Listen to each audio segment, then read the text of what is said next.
पेड़ पौधे, पशु या फिर हम इंसान, सभी को ज़रूरत होती है बेहतर पोषण की, और ये पोषण हम कई रूप में ग्रहण करते रहते हैं। आज के अपने इस भाग में हम आपको जानकारी देंगे एक ऐसे जलीय फर्न की जो कि पोषक तत्वों से परिपूर्ण है। जी हाँ, तभी तो उसे गुणों की खान कहा जाता है। तो सबसे पहले मैं आपको उसका नाम बता दूं। उसका नाम है अजोला। क्या है ये अजोला? चलिए करीब से जान लेते हैं।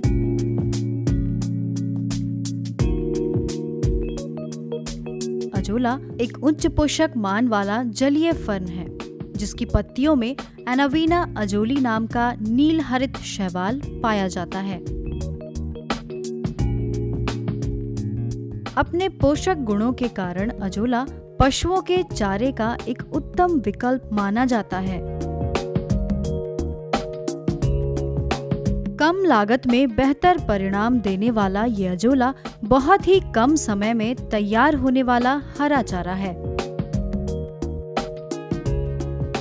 और इसको तैयार करने में अलग से जमीन लगाने की जरूरत भी नहीं पड़ती। अगर पशुपालक भाई चाहें तो इसे अपने आंगन में ही उगा सकते हैं। तभी तो गुणवत्ता, पाचनशीलता और प्रचुर मात्रा में प्रोटीन लिए ये अजोला किसान भाइयों के लिए किसी वरदान से कम नहीं है। गुणों की खान ये अजोला, लेकिन इसका हम करें क्या? आपको बता दें कि ये पशुपालन से लेकर फसल के उत्पादन बढ़ाने में भी आपके लिए काफ़ी मददगार साबित हो सकता है। तो सबसे पहले हम जानेंगे कि ये पशु चारे का बेहतर विकल्प कैसे है। आजकल सही पोषण के अभाव में मवेशियों में कमजोरी की समस्या बेहद आम बात है, जिससे बचने के लिए पशुपालक भाइयों को अपने पशुओं के लिए कई प्रकार के दाना चारे का इंतजाम करना पड़ता है। ऐसे में अजोला पशुओं के लिए एक संपूर्ण आहार हो सकता है। दुधारू पशुओं को 1-1 किलो सुबह शाम अजोला किसी अन्य पशु आहार के साथ मिलाकर देने से उनके दूध में 8 से 15% तक की बढ़ोतरी होती है। इसके अलावा पशुपालन के कई आयाम जैसे बकरी पालन, सुअर पालन, कुक्कुट पालन में भी अजोला चारे का एक बेहतर विकल्प हो सकता है। पशु आहार के लिए डेयरी के बगल में ही अजोला का उत्पादन किया जाना बेहतर होता है। पशुपालक भाई ये ध्यान रहे कि कभी भी अजोला को गड्ढे से सीधे छानकर पशुओं को नहीं खिलाना चाहिए। गड्ढे से निकाले जाने के बाद अजोला को 3-4 बार साफ पानी से धो दें। उसके बाद ही साफ अजोले को पशु आहार के लिए उपयोग में लाएं।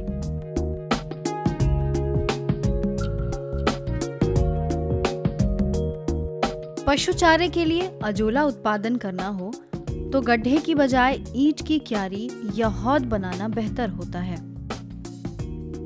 यूं तो ये फर्न नम जमीन पर भी जिंदा रहता है, लेकिन सही वृद्धि दर के लिए जमीन की सतह पर 5 से 10 सेंटीमीटर ऊंचे जल स्तर की आवश्यकता होती है।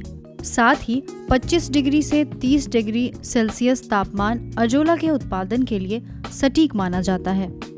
इसके अलावा तकनीकी पहलुओं पर अगर गौर करें तो अजोला की खेती के लिए उपयोग में लाई जाने वाली मिट्टी एवं पानी का पीएच मान 5 से लेकर 7 के बीच रहना चाहिए। अजोला उत्पादन के लिए सबसे पहले 10 इंच ऊंचा, 2.5 मीटर लंबा और 1.5 मीटर की चौड़ाई वाली ईंट की क्यारी बना लें। उसमें सामान्य काली पन्नी बिछा दें, लेकिन ये ध्यान रहे कि प्लास्टिक की चादर यानी पन्नी सही तरीके से ईंट से दबी होनी चाहिए ताकि उसमें सिलवटें ना पड़ी रह जाएं। अब प्लास्टिक के ऊपर उपजाऊ मिट्टी की 3 इंच मोटी परत बिछा दें। मिट्टी में से कंकड़ पत्थरों को चुनकर हटा देना चाहिए। अब इसमें 5 से 10 सेंटीमीटर की ऊंचाई तक पानी डालें। यहाँ आप देखेंगे कि पानी की सतह पर झाग जमा हो रहा है, तो अब चलनी की मदद से झाग को निकाल दें। अजोला की उत्पादकता बढ़ाने के लिए गोबर की जगह इसमें कई रासायनिक मिश्रण देना सही होता है, क्योंकि कई बार गोबर के दुर्गंध की वजह से पशु अजोला नहीं खा पाते हैं। तो ऐसी स्थिति में अजोला उत्पादन में एसएसपी का इस्तेमाल करने के लिए पहले 5 किलो सिंगल सुपर फॉस्फेट के साथ 250 ग्राम म्यूरेट ऑफ पोटास और 750 ग्राम मैग्नीशियम सल्फेट का मिश्रण तैयार कर लें। उसके बाद तैयार मिश्रण का 10 से 12 ग्राम एसएसपी प्रति वर्ग मीटर की दर से 1 सप्ताह के अंतराल पर अजोला की क्यारियों में डालें। आइए अब ये जानते हैं कि खेती बाड़ी में अजोला किस तरह से सहायक है, यानी कि धान के फसल की पैदावार को अजोला किस तरह से बढ़ा सकता है। धान की फसल में अजोला का उपयोग बेहद कारगर होता है। हरी खाद के रूप में अजोला को अन्य उर्वरकों के साथ मिलाकर धान की फसल में डालने से रासायनिक उर्वरकों की खरीद पर होने वाली आधी रकम की बचत हो सकती है। जैसे 1 किलो प्रति वर्ग मीटर की दर से उर्वरक में अजोला मिलाकर डालने से तकरीबन 2000 रुपए प्रति हेक्टेयर की बचत होती है और अजोला का प्रयोग रोपनी के 1 सप्ताह बाद करने से धान की पैदावार अच्छी की जा सकती है। इसके अलावा वर्मी कंपोस्ट बनाने में अजोला बहुत ही उपयोगी साबित हुआ है। वर्मी कंपोस्ट में उपयोग होने वाले गोबर में अजोला मिलाने से केचुआ का वजन और उसकी संख्या दोनों ही बढ़ जाती हैं। विशेषज्ञों का मानना है कि अजोला मिश्रित करने से वर्मी कंपोस्ट का पोषक मान और भी बढ़ जाता है।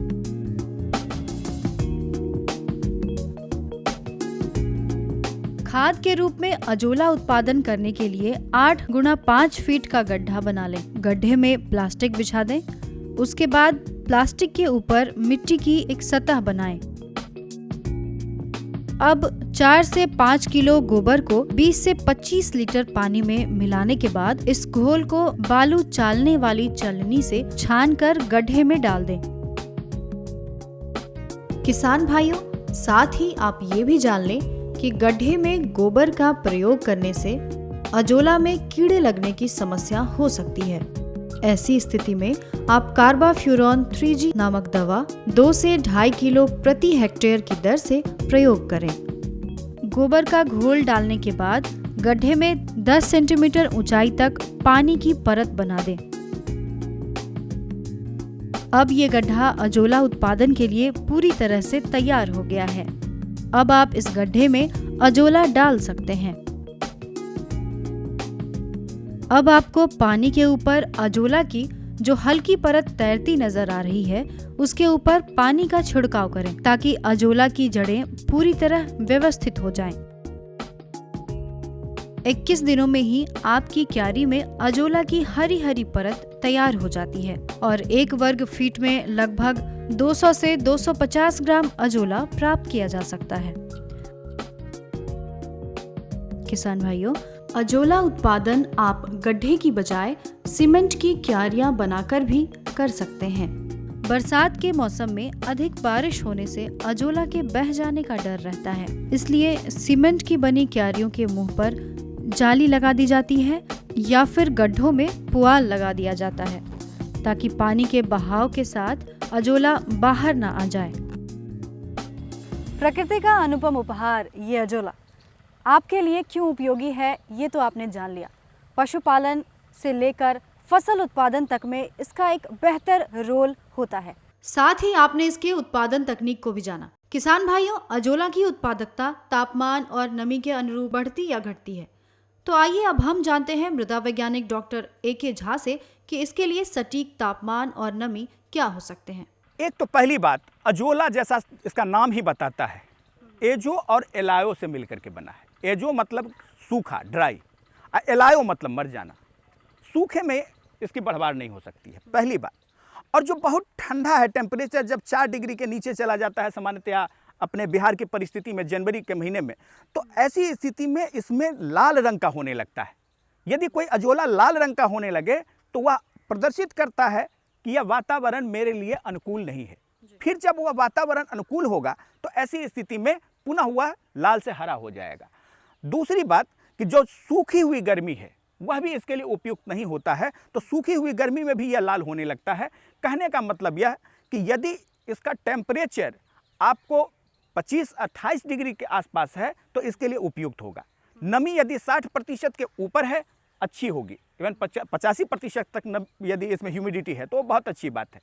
हाँ, ज़्यादा गर्मी के दिनों में यदि आप एग्रोनेट शेडिंग कर देते हैं तो ऐसी स्थिति में उसका विकास बहुत बढ़िया होगा और ऐसी स्थिति में आपको जो ये लाल होने की समस्या है ठंडक के दिनों में वह लाल भी नहीं होगा और उसकी बढ़वार और तेज़ी से होगा। कुल मिलाकर के कहने का अभिप्राय यह कि जो कुछ अजोला चाहता है अपने वृद्धि विकास के लिए अनुकूलतम वातावरण, जो इसमें मिट्टी भी प्रयोग करते हैं उसका पीएच यदि 7 के आसपास है तो उसमें बढ़िया विकास होगा। बहुत बहुत धन्यवाद डॉक्टर साहब आपका। तो किसान भाइयों, आपने देखा कि आप अजोला का उत्पादन करके किस तरह से इसको उपयोग कर सकते हैं पशु चारे के रूप में, कुक्कुट पालन के रूप में और फसल उत्पादन में वृद्धि लाने के लिए आप अजोला का इस्तेमाल कर सकते हैं जैव उर्वरक के रूप में भी।